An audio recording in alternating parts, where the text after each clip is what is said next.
of that discussion. And our panelists are here in the front row, so please, after this session is done, we'll all be here to answer questions. But first, what we wanted to do is to tell y'all a little bit more about polkadot. So I am the CLO and COO of Perry Technologies, which is the leading technical contributor to polkadot. And I think the best way to explain polkadot in, kind of simple language that a southern U.S. Person, such as myself, would understand, is I think about it like the London Underground or the subway in New York, right? So you have the tunnels, the tracks, the trains that take you underground to all these different points in the city, right? So your stops might be Leicester Square, not Leicester Square, or to Southwark, or to Hampstead, or to Battersea, or if you're in New York, name your station, right? And each stop that you get off at is a little bit different, right? There will be something different there that part of the city offers to you. So polkadot is similar in that the stops off of that blockchain infrastructure take you to different use cases. It could be real world assets. It could be gaming. It could be voting. It could be cryptocurrency. It could be an NFT. I mean, really the use cases are only limited by our imagination. And that is what Parity engineers, deep tech, Solidity, Rust engineers build, right? And that's what the gentlemen up here are going to talk to you about. They're going to bring to life the use cases that you see on polkadot. Also, one of the interesting facts about polkadot is it was founded by Dr. Gavin Wood, who is actually from the north of England, and he was one of the co-founders of Ethereum, and he is actually the person that is credited with coining the term Web3 in 2014 in a blog post. And that is actually quoted on the Ethereum wiki, if any of y'all are keen to source that information, which I would always encourage as a COO, and making sure that the information that you're getting is accurate. So we're proud to say that one of the most revered minds in this space actually founded the protocol that we work for. And actually, we're very proud of our tech. We definitely see it as the best. And actually, there's a fantastic tagline out there in a recent commercial where it says, "Polkadot, nerds love it."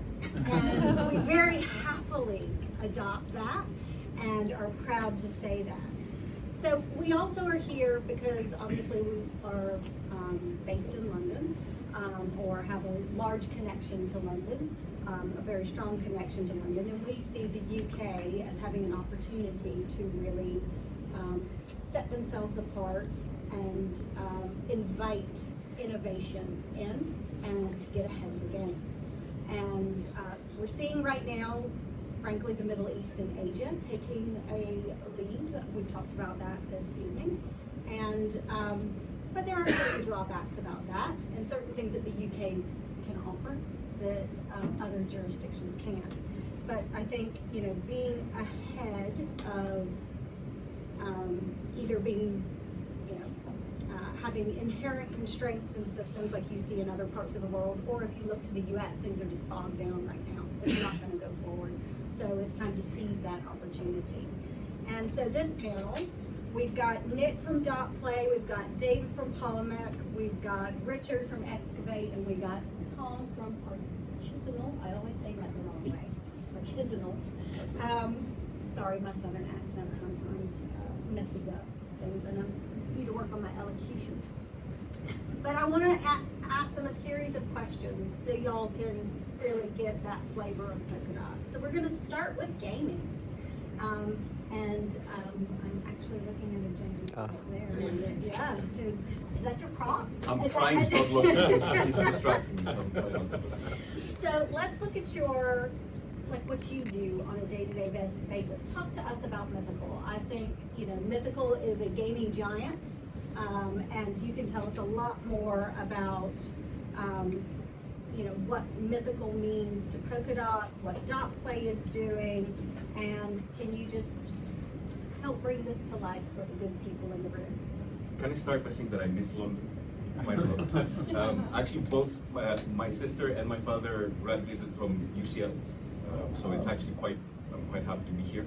I actually went to the better university here, which was Imperial, but I don't know that time. But yeah, I'm very happy to be here to talk a bit about gaming, and maybe I'll start sort of with a general idea about why gaming, and maybe if we see it from the perspective of trying to onboard a mass audience. And gaming generally, when new technologies have been introduced, usually is the front runner as sort of a vertical which can onboard a big audience. Take the example of the mobile phone. When the mobile phone came out, then sort of the smartphone, and a couple of years later we had the App Store. If it wasn't for gaming that sort of kicked off this whole economy of the App Stores, probably wouldn't have smartphones as we see them today. And I think it's the same thing here. We have a new technology that's being introduced, where gaming usually does two things very well. It manages to take all of these new technologies, abstract them from the end user, so they don't understand them, and serve them in a way to a mass audience. And I think, again, this is what the opportunity with gaming is. And in polkadot, I think one of the most interesting things the past couple of years that we're trying to figure out is what is our position around gaming. And we've seen over the past few years sort of these different implementations where a lot of people call them scams or sort of token flips. People trying sort of to start with a financial incentive in order to create a game. But we wanted sort of as an ecosystem to take sort of the traditional approach, see what are the businesses that work, and try to see how this technology enhances the experience and enhances the business model. And I think Mythical, which is, as you said, one of the biggest sort of traditional Web2 publishers, that's exactly what they've managed to do. They tried to create traditional games, partner with big IPs like the NFL, serve them to an audience in a way that they're used to, through your iPhone, through your consoles, or wherever you can. And the way that they very cleverly use Web3 technology is more as an offboarding mechanism. So once I'm interested in my digital assets and I care about them, then I can go to a marketplace and trade them or sort of play different type of games. So I think this general approach that we're looking to find where we can reach those mass audiences and use the technology in order to create value is what we're trying to do here sort of on the gaming field. And I think Lisa mentioned during her talk that this next generation is very digitally focused. And I think a lot of that also has to do because, I mean, I have a 14-year-old and a 9-year-old, and they spent about 2 years of their lives basically on lockdown and, interacting with their friends through Roblox. So they are very comfortable with that digital identity, with gaming, and I think, this is a really important area to focus on because it has very positive use cases, of which dot play is one, and Mythical is one. And maybe just a little comment on that, because I think I answered more from a technology point of view why gaming is interesting, but I think your point is probably the most important one. If you look at the audiences, what this technology that, what sort of Web3 is offering, like digital ownership, being able to trade these assets or cryptocurrencies, all of these things we're quite comfortable as gamers for many years. We've dealt with digital assets, whether they're called swords or skins or different things. We're very comfortable with digital assets and digital currencies, whether they're called Roblox or Fortnite, different things. So we're a natural audience for this new technology.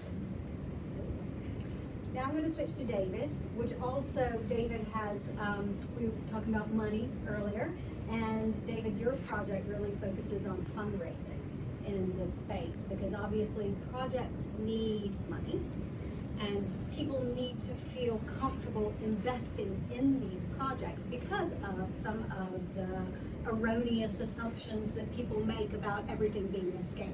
So how in a decentralized environment do we give people comfort that businesses are legitimate and there's a legitimate process that they can rely on? And I'll hand over to David to talk to you about what his project is to do that. Thank you very much, David from Polymac here, and I think it's pretty interesting with the first panel hearing about we are doing regulatory compliant, community-driven fundraising. So we're doing fundraising, but we do it the right way. We heard about KYC, AML, CBDCs and whatsoever. So we are doing fundraising, and we do this for Web3 projects. but maybe to explain the way we do it, we probably need to, we have kind of have two buckets. The first bucket is the projects, the Web3 projects who want to raise money. Those projects are coming to Polymac, and there is this kind of, you have that classical story, two guys funding a company. Those guys are having, a little bit of a runway, and at some point it's getting quite serious. And those projects at some point need to hire people, and those people need money. So a founder in this, we call it the paradox, needs to focus on, am I now committing to, build my project, build my community? But if you do not focus on fundraising, then at some point, no money, people leave, project is over. The alternative is, if you want to fundraise, you will fairly fast experience that this doesn't happen in 2 weeks. This can take 3 months, 6 months, 12 months. So you are having this paradox of, are you focusing on community and developing, or are you raising funds? With Polymac, we kind of build a decentralized protocol where the moment you start your fundraise, if it's a successful fundraise, you're getting your funds within 3 weeks. Compared to, we don't see ourselves as a launchpad, but just as a comparable.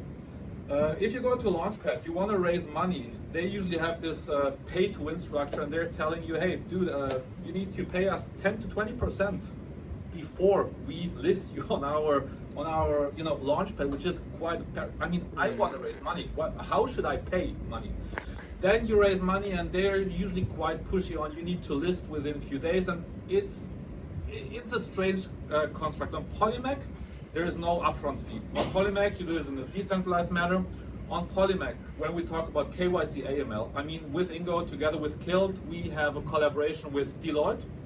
Operated from Switzerland, we built a global KYC solution that you can basically have your digital identity in your wallet. You can participate in a Polymac fundraise. We don't know who you are. The project defines, we need to exclude UK people because for regulatory reasons, we cannot accept funds from UK people. And without knowing who you are, you can participate in such a fundraise. So on the digital identity front, together with Kilt, we built that solution. AML, Polymac is part of the CMTA, which is kind of a non-profit organization in Switzerland, building a framework for AML standards, including players like UBS, also part of that.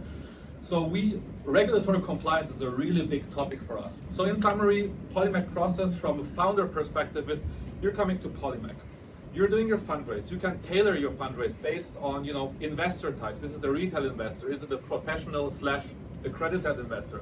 Is it an institutional investor? You do the fundraise. Through Polymac, we even do the issuance of the tokens, we do the distribution of the tokens. So this is from a project perspective. From an investor perspective, everything is on-chain, everything is fully transparent. You see who participated, at which terms, what are the vesting terms. So there's full transparency due to the fact that it is on-chain. And the fun fact is, I guess there are quite some people here who were involved in a rug pull in the last, 6, 7, 8, 9 years. With Polymac, everybody who wants to raise funds also goes through that Deloitte KYC process. And in case you try to do some dodgy stuff, not gonna work out pretty well. So those are the two things. And I think just to wrap up, what we do and to close loop with Polkadot, why we build on Polkadot, why we have decided to build on Polkadot. For us, it's the best technology. There are two more phases that are coming. We had the first 3 fundraisers. We gathered a lot of feedback from the community. You will fairly soon, due to the great technology of Polkadot, be able to participate in a regulatory compliant fundraise just by having one wallet and using your credit card. And I think we're the first one where you can do it in such a nice way. Second of all, we will go multi-chain, meaning you will be able to participate with assets outside or tokens outside of Polkadot. You will be able to invest in a project with Ethereum. But on the other hand, due to the great technology of Polkadot, Ethereum-based projects will be able to raise funds on Polymac, and we will issue your tokens on the Ethereum network. That's happening, and just to close the loop, wrap up from my side. If anybody of you will participate in a fundraise in the next 12 months through a financial intermediary, it is quite likely going to happen through Polymac without knowing you doing that. Because Polymac is building a white label solution in a decentralized way, so that if a financial intermediary integrates the white label solution we are building right now, you can in theory even participate with, let's say, Bitcoin. All will be run through, let's say, an exchange or another intermediary. You will participate. We are building the fundamental technology in a white label solution that will be just a plug and play.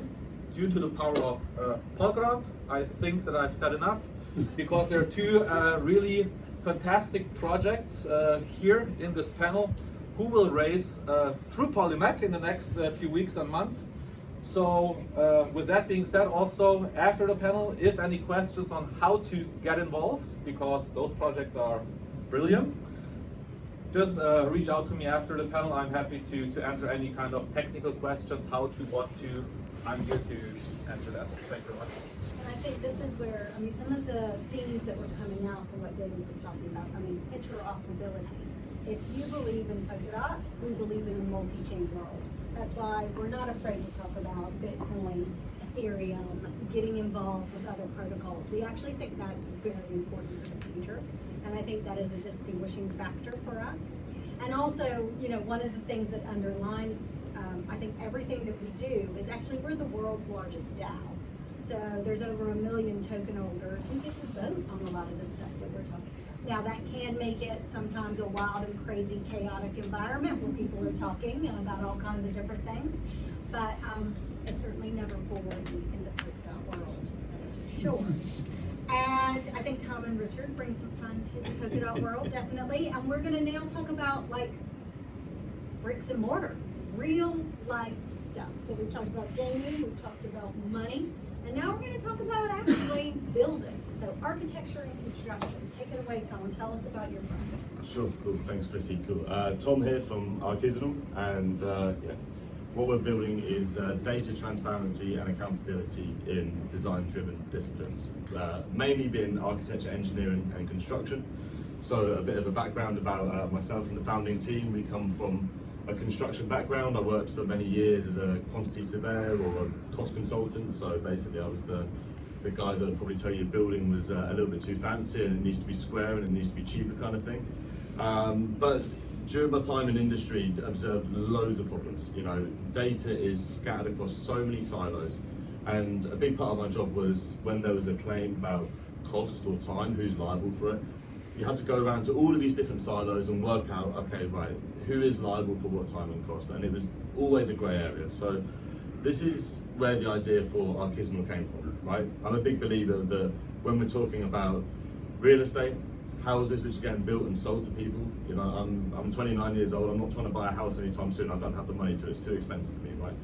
The money's made and lost in the planning and the execution stage of construction projects, and there's so much time wasted on non-optimal practices. I think it was 180 billion or something like that in the US last year.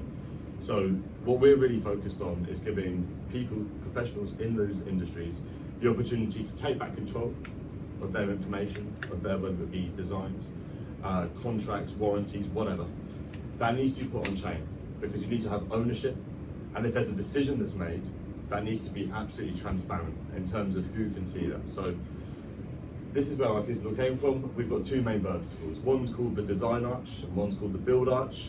I'm calling it the Design Archisinal and the Build Archisinal because no one knows how to say the name, right? It's supposed to be architecture and artisan, but over the years it just gets confused. So let's call it Design Arch and Build Arch. So the Design Arch, in super simple terms, is an Etsy kind of marketplace for designers, entrepreneurs, inventors to put their work on chain and attach copyright rights to that, right? So that's protected. And then if they can sell that in the future, you're getting royalties from secondary sales. And a big part of our GTM is through the Design Arch, and that's headed up by Harry, who's sat back here. He's going to be reaching out to a load of universities, innovation hubs, blockchain centers for excellence, design faculties, right? And really taking students through the process of not only encouraging them to get involved with what we're building, right? Because we can all sit in front of a room full of people and it's 25 past 8 here now, you've been here for a couple of hours, it's a bit hot, like we're getting a bit tired, right? So death by presentation sometimes isn't always the best way. We want to be hands-on. So we're going to be going into universities around the world, inviting them to come and look at our product with what we've got now, and just say, rip it to shreds.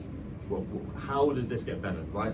Usability is the most important thing, right? And you know, I'm a big decentralization maxi, but I also recognize that there's a middle ground for that, and that might be what people call Web 2.5. So being able to log in with your Gmail, your OAuth 2, being able to pay with credit card via fiat on-ramping and payment rails through that, we'll get there. But I feel that right now we don't want to change behaviours too much, especially when we're dealing with traditional industry. So we're going to be going into universities, saying, come and look at our product, be part of the product definition, and the marketplace is going to be launching next year.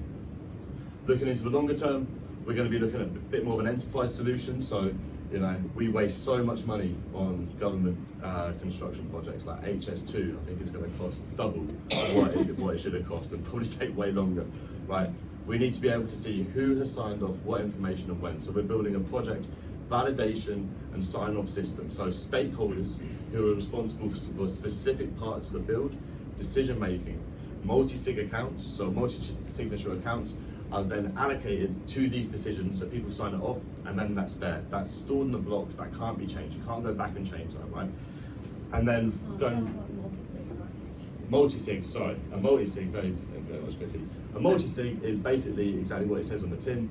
It's a big account where you've got multiple signatures, right? So if me, Richard and David were all responsible for signing something off, we all are in part of this multi-sig, and it only gets approved when either 2 of 3 or 3 of 3 have signed off that decision. So it's absolutely verifiable, right? And then going forward, we're going to be looking at on-chain dispute resolution. So having people verified with DIDs, their credentials, right? If you're a lawyer, if you're a chartered surveyor, which I never was, I was just a normal surveyor, never got around to it. But a chartered surveyor, their opinion would be worth more than mine, right? Because they've got the credentials to sign it off. So all the information is put into one place, remove the silos, and then you can have decentralized decision making. And just super quickly to wrap up why Polkadot, I met my co-founder whilst working at Parity Technologies. We had a super awesome experience there.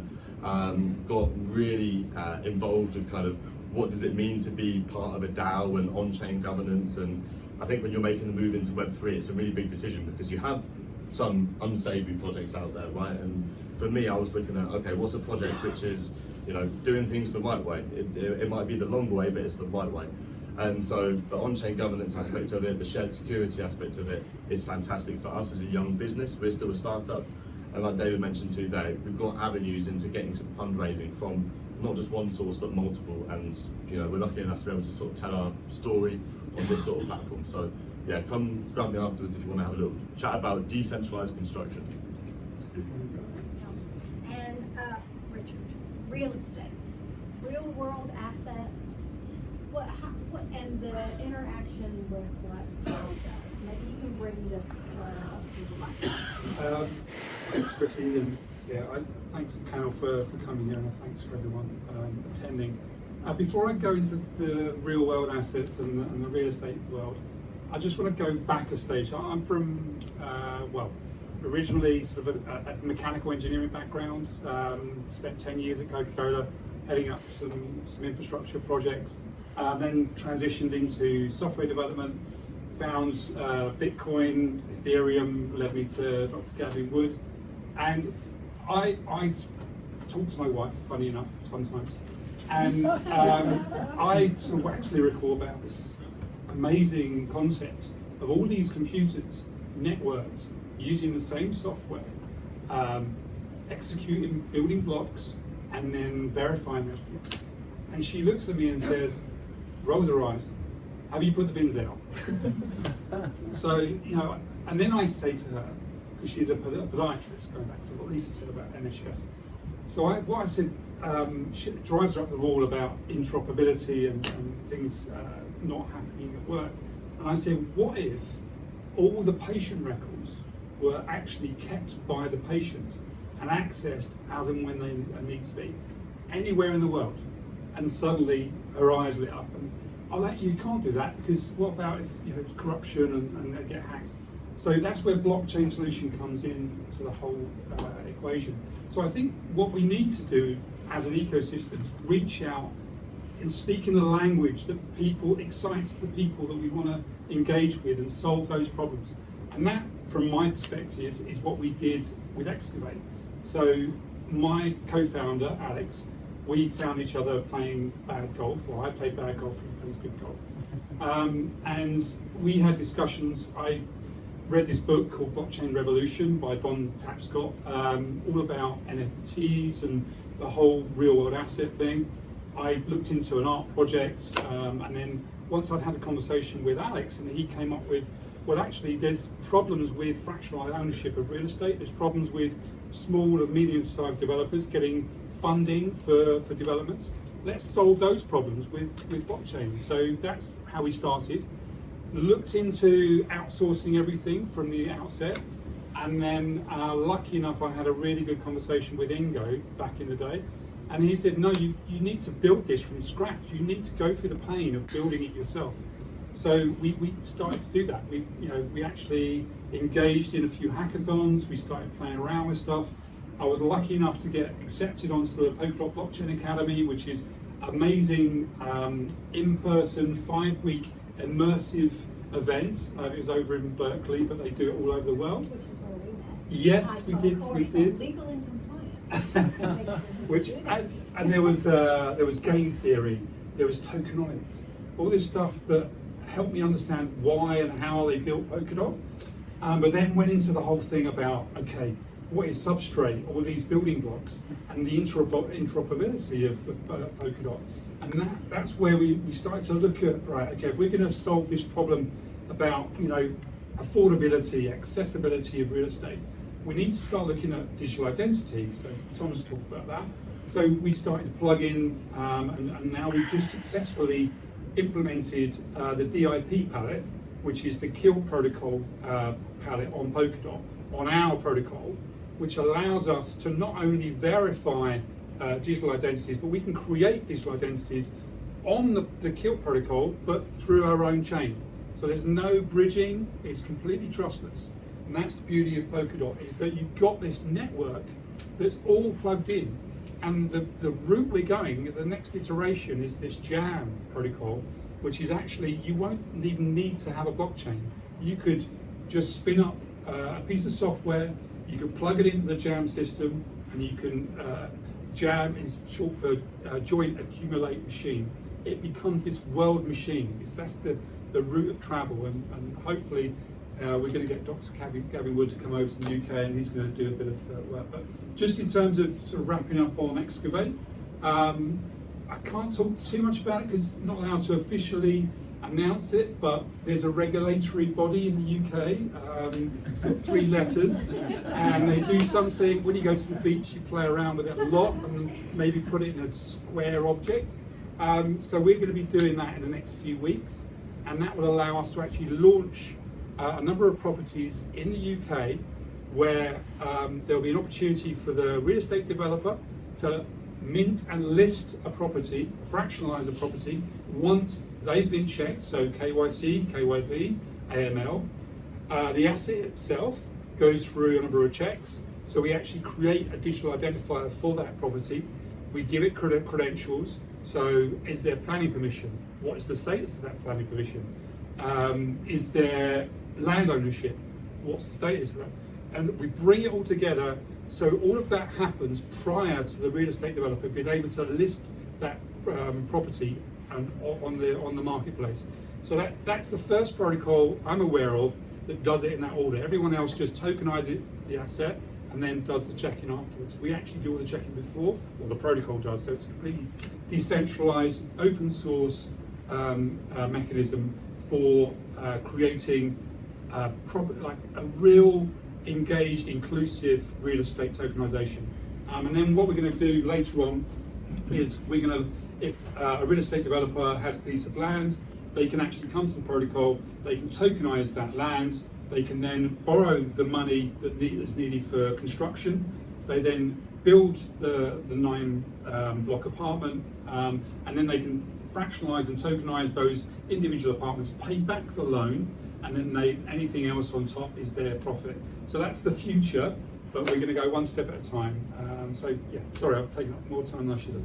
Well, we're right at 8:30, and I think one of the things we wanted to convey to y'all is that polkadot is more than just digital art with monkeys on it, right? I mean, there's nothing wrong with that. That's like more the NFT space. You guys might hear about meme coins. That's not what polkadot is about. We're serious, we're careful, we're thinking this is a marathon. We're about longevity. This is not a sprint. It is very important to do things in a careful and considered way that is compliant, but also is innovative and is looking for new ways to interact with the world around us now, but also preparing for the digital world that is coming, whether we're comfortable with that or not. And do we have time for one last question? Or one last statement? Yeah, I think 8:45 is the cutoff. So if I were to, what would I be don't your think so. closing? No? Do you want me to Right. go? Are we being I'm just We've looking. got like 5 minutes. Oh, Yeah, okay. We've got to wrap up. Or do Oh, we sorry. want to open the questions? Or I have a quick one, if All I right, might say as a go. comment. I think if anybody wants to get involved with polkadot at this point, maybe forget about the technology and anything like that. Try to join the community.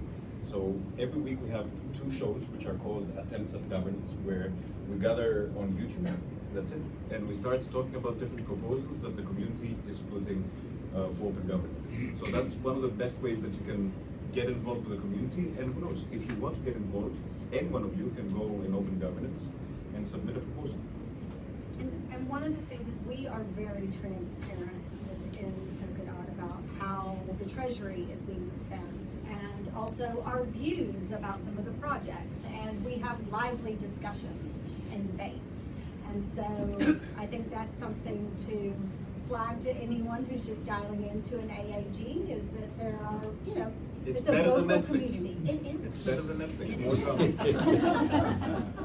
Can I just add 2 things? So one would be from a developer point of view. If you're a developer and you're thinking you want to sort of delve in a little bit of substrate, there's loads of stuff online. There's actually a new PBX, which is coming very, very soon, which is an online version of the PBA, Polkadot Blockchain Academy, which I attended. So that's exciting. Other thing, there's loads of hackathons. There's EZA that are a really good part of the ecosystem. It's worth checking them out. They've done a couple of hackathons in London, in Hartford. And the other thing is the Pokey initiative, which Ingo, I don't know where he is. Hand up, Ingo. Oh, okay. Basically, it's like a key initiative looking at engaging with governments and enterprise. So if you're a government or an enterprise department and you want to do something a little bit innovative, engage with Ingo and have that conversation. Tom, any final thoughts? Not really. Not really. I mean, I guess, look, we're always looking to collaborate with new universities. Obviously, UCL is an amazing one here. Everyone in the room looks super intelligent, so if you want to hook us up with your university, college of excellence, or wherever you went to speak to one of the people in one of these vests, or my telegram is Tom Humber like the bridge. So, thank you. David? I mean, from my end, was really cool to be here. If you like what you heard the last 20-30 minutes, as mentioned, we are about to start the early stage fundraise of Excavate Next. So if this is something for you, if you want to experience how easy it can be in a regulatory compliant way, visit us, polymac.org, sign up for our newsletter, because that's how we keep you posted, and obviously socials. David Buck, my name, DAKK, add me on LinkedIn, whatever you prefer. Any questions in our last minute or two? Just very quickly, Chrissy, you and Tom both mentioned the word DAO, and I'm not 100% sure everyone in this room may know what a DAO is. So just very quickly explain what Shall I take this one? So it's a decentralized autonomous organization, and it's essentially like traditionally, say if you go to set up a business, for instance, either an individual would be registered as the owner of that business, or there might be something like an LLC. There would be, you know, a more of a corporate structure related to that business, okay? So it's a legal type of identity. And a DAO is a third type of legal identity, right? And I think that I'm just trying to use terminology we've already used tonight, and that's not entirely 100% accurate from a legal perspective, but I think it's probably the best way to engage with it. So it's essentially a group of individuals who come together because they have a common purpose. There was one DAO that came together to buy a copy of the Constitution. So basically, the US Constitution, they basically pulled their money together to say, we want to buy this copy of the Constitution, and that was called the Constitution DAO. DAOs come together, communities of individuals, in order to achieve different purposes. And so our DAO, the polkadot DAO, is there to promote Polkadot and anyone who's building on Polkadot and any use cases that are potentially related to Polkadot, right? So that could also be marketing, for instance, which doesn't necessarily need anything technical behind it, but is still related to the community and furthering the community. So if you think about a decentralized autonomous organization as a group of people coming together to achieve something, that is essentially what it is. I think I'll probably just wrap up. So what was one question? Sorry. I'd just like to know how polkadot plans on getting exposure. How it plans on getting exposure. Yeah. Well, I think that's sort of a general problem that most ecosystems are facing. I'll get also to Polkadot. That we have been, all of us, quite focused on the infrastructure, and infrastructure is not something that you can set taught and plan. I think one of the big shifts that we're seeing, at least in our ecosystem since last year, where I think what we're calling that we're doing is we're decentralizing. So something that was to a big degree led by parity technologies, even for the business development and the marketing. Now there's different initiatives. So for example, what I'm doing right now with .pay is a result exactly of that, which is that I'm leading the gaming vertical. I went to the DAO to ask for support to do this, to set up a team and get the resources to do it. So I think now we're moving as an ecosystem closer to the application layer, so things that we can get into the hands of people, and hopefully that's the strategy that will get us to a bigger adoption. And I think if someone, it's like your phone, like you pick it up and you just use it and it just works, right? You don't really care what's going on the inside of your phone. Most people don't, right? You just want it to work. It would be great if we could get to that space from a Web3 perspective, where all these things just work and you don't even really have to understand how they work, but they actually make your life easier. And that is what we're trying to work towards. Fantastic. I just want to wrap up by saying this isn't the only event. We're going to do more and more events. And I want to thank massively the UCL for putting us on here today. I want to thank the UK Centre for Blockchain Technology. I want to thank the panellists for attending and having some great discussions. And I want to thank the audience for being so great and participating. So thank you. Please stick around for a few minutes, if you can just a couple of minutes, just to do a bit of networking, and then we're out the door. Thank you very much. We have green something.